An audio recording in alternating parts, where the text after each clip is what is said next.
The loud noise of pots and pans woke me up suddenly. I sat up in bed, my heart racing. Mark was already out of bed, and his side of the bed felt cold. I felt a familiar dread as I heard my mother-in-law's voice coming from the kitchen. "Mark, you should have married someone better," Eleanor said in a mean tone as I quietly moved closer, holding my breath. Even after 25 years of hearing her put me down, her words still hurt. I hoped Mark would finally stand up for me, but he stayed quiet, like always. I walked into the kitchen, trying to be brave. "Good morning, Eleanor." She turned around quickly, giving me a mean look. "Oh, look who finally decided to join us," she said sarcastically. Before I could say anything, she started complaining about how I keep the house. She criticized everything from the dish towels to how I load the dishwasher. Mark kept busy with his coffee, avoiding my eyes, even though I was silently asking for his support. "You know, Mark, if you had listened to me years ago, you could have married a woman who knows how to manage a home properly," Eleanor continued with a voice full of disdain. I felt my face turn red with embarrassment and anger. "Why didn't you defend me?" I asked Mark, my voice shaking. "Do you agree with her?" He looked down at the floor, shifting his feet nervously. "Mom, that's enough," he mumbled, but his weak attempt to stop her only seemed to make her bolder. "Don't be so sensitive, Beth," Eleanor said dismissively. "If you can't handle the truth, that's your problem." As she turned back to the stove, I saw the pain in Mark's eyes, but at that moment, I felt deeply betrayed, not just by Eleanor, but also by Mark, who promised to love and protect me. I thought I would have a peaceful weekend to myself while Mark was at his weekly golf game, but just after noon, the doorbell rang. I already knew who it was before I opened the door and saw Eleanor standing there with her lips pressed together in disapproval. "Well, aren't you going to invite us in?" she demanded, gesturing to her husband Gerald, who was standing behind her as usual. I forced a smile. "Of course, come in." They walked past me into the living room, and Eleanor looked around the room as if she were checking for dust. "I decided we should have a family lunch today," she announced, settling in on the couch. My heart sank. So much for a relaxing day off. "That's nice," I said through gritted teeth as I went to the kitchen to make something quickly. Eleanor's voice came from the other room. "Honestly, Beth, I don't know how you can live in such a mess. Have you even cleaned this week?" I took a deep breath, reminding myself not to react, but her criticisms kept coming as I prepared a simple salad and sandwiches. "I'm surprised you even know how to cook," she said as I put the food on the table. "You'd think after all these years, you'd have learned something about being a proper housewife." Gerald stayed silent as usual, but I could feel his quiet judgment. "Why did you have to bring them here on our day off, Mark?" I asked desperately when he got home later. He looked away, shrugging helplessly. She insisted. "You know I can't say no to her." As Eleanor kept criticizing my homemaking skills during lunch, I felt my frustration with Mark growing. Why did he always let her treat me like this? Just when I thought Eleanor couldn't be more intrusive, she announced that she was planning a big family gathering at our house without even asking me. "I've already invited everyone over for dinner next Saturday," she said one afternoon, walking into the living room without asking, as usual. "You'll need to clean this place from top to bottom, Beth. It's a disgrace." I clenched my jaw as she went on and on about how my housekeeping was not good enough. Mark said nothing and pretended to read the newspaper. The week leading up to the dreaded dinner was a nightmare. Eleanor kept coming in and out, criticizing every detail and giving orders about how she wanted things set up. By the time Saturday arrived, I was a nervous wreck.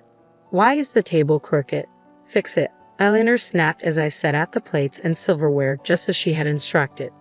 I bit my tongue and straightened the tablecloth with shaky hands. The doorbell rang, and the first guests began to arrive. Aunts, uncles, and cousins I barely knew.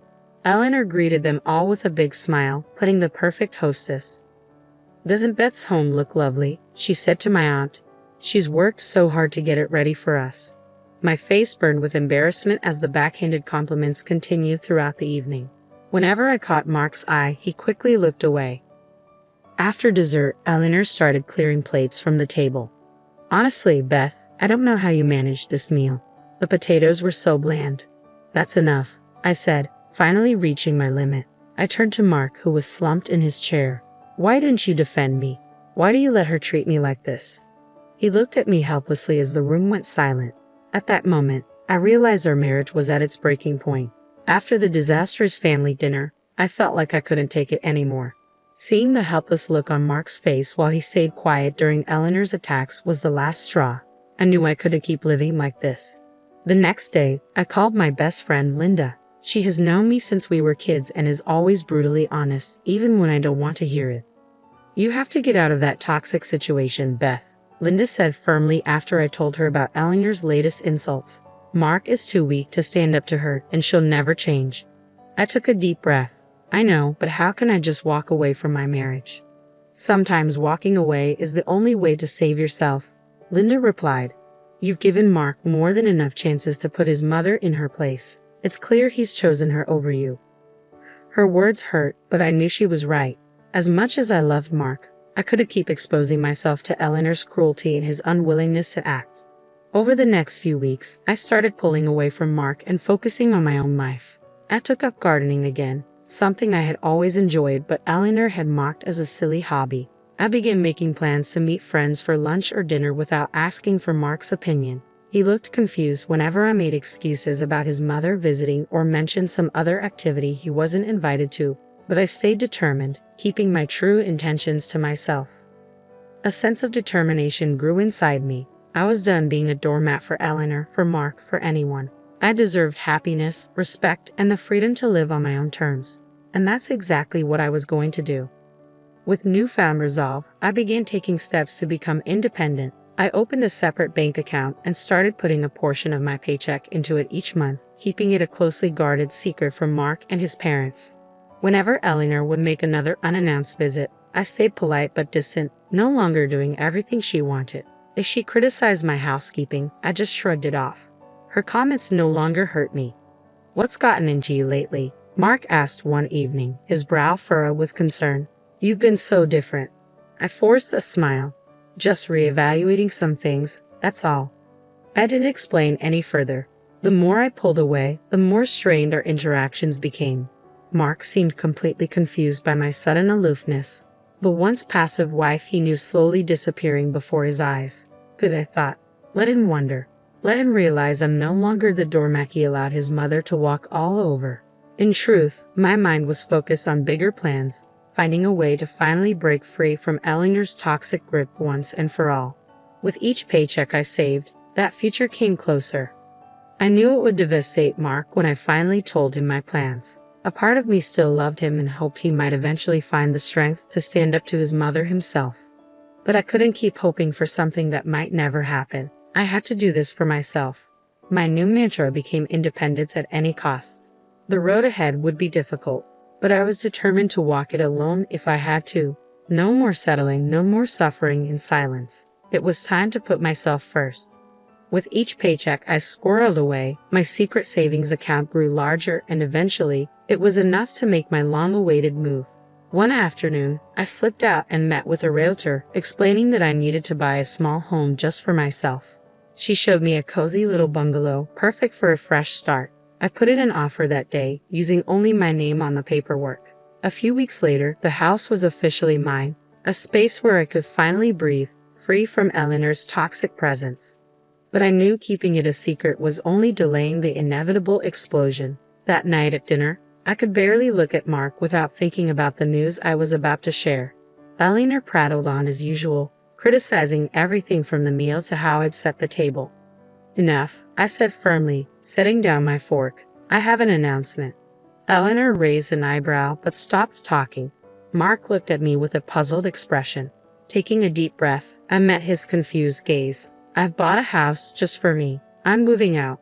The words hung in the air as Eleanor's face twisted in anger. "You ungrateful little, how dare you make decisions like that without consulting me?" she yelled.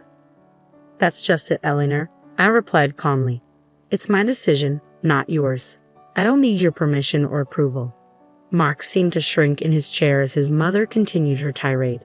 I waited for him to speak up, to defend me like he never had before, but he stayed silent and sullen as always.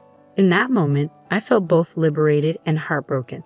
Leaving was the right choice, yet Mark's passivity showed how little he valued me after all these years. "Mother, stop," he finally mumbled. "Beth deserves her peace." After I announced my decision to leave, an uneasy silence fell over the house.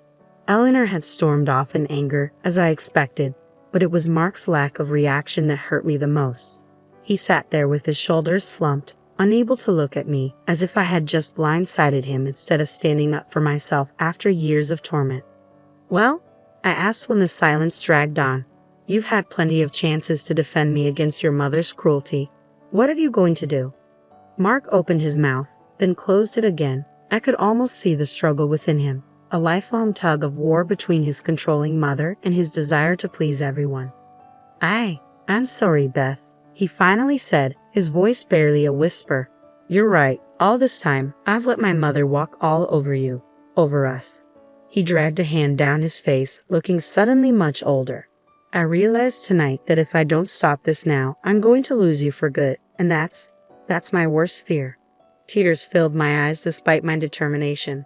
Hearing him actually acknowledge the dysfunction and admit how much he failed me broke through the wall I'd built. "For once in your life, you need to choose," I said, my voice trembling. "Your mother or me, because I won't live like this any longer." Mark's jaw tightened, and I saw a flicker of determination I hadn't seen in years. "I choose you," he stated firmly. "I'm done with my parents' toxicity. If they can't respect my life with you, then I'm done trying to please them." In that moment, I felt a glimmer of hope that maybe, just maybe, Mark could find the strength to prioritize me in our marriage. But I knew this was just the first of many challenges we have to face. After Mark declared he was choosing me over his toxic parents, I felt a bit hopeful about our marriage. But I knew rebuilding trust wouldn't happen overnight. We had years of hurt and dysfunction to work through. In the days that followed, Mark seemed more confident in his decision. He stopped taking Eleanor's calls and ignored her increasingly angry voicemails demanding explanations. "I finally feel free," he admitted one evening over dinner, "like a weight has been lifted off my shoulders." I smiled cautiously, still afraid to get my hopes up too much. "I'm glad you're seeing things clearly now, but you know your mother won't give up easily." Sure enough, within a week, Eleanor showed up unannounced, banging angrily on the door. "Mark, you can't shut me out like this. We're family." To my surprise, Mark didn't even flinch. He just pulled aside the curtains to reveal her red, angry face and then turned his back. "I think you should leave, Mother," he said calmly. "Beth and I have made our decision." Eleanor continued to shout and argue, but Mark stayed firm. I could see the anger in Eleanor's eyes as she realized she had finally lost her control over her son. After Eleanor stormed off, Mark turned to me with a sheepish smile. "I should have done that years ago. I'm sorry it took me so long to put you first, Beth." Tears welled up in my eyes as I looked at the newly confident man before me, so different from the passive person he had been. "I'm just glad you finally saw the light," I said, pulling him into a hug. It would take time to fully regain my trust, but in that moment, I felt a deep sense of hope for our future. A future for just the two of us, finally free from Eleanor's toxic influence.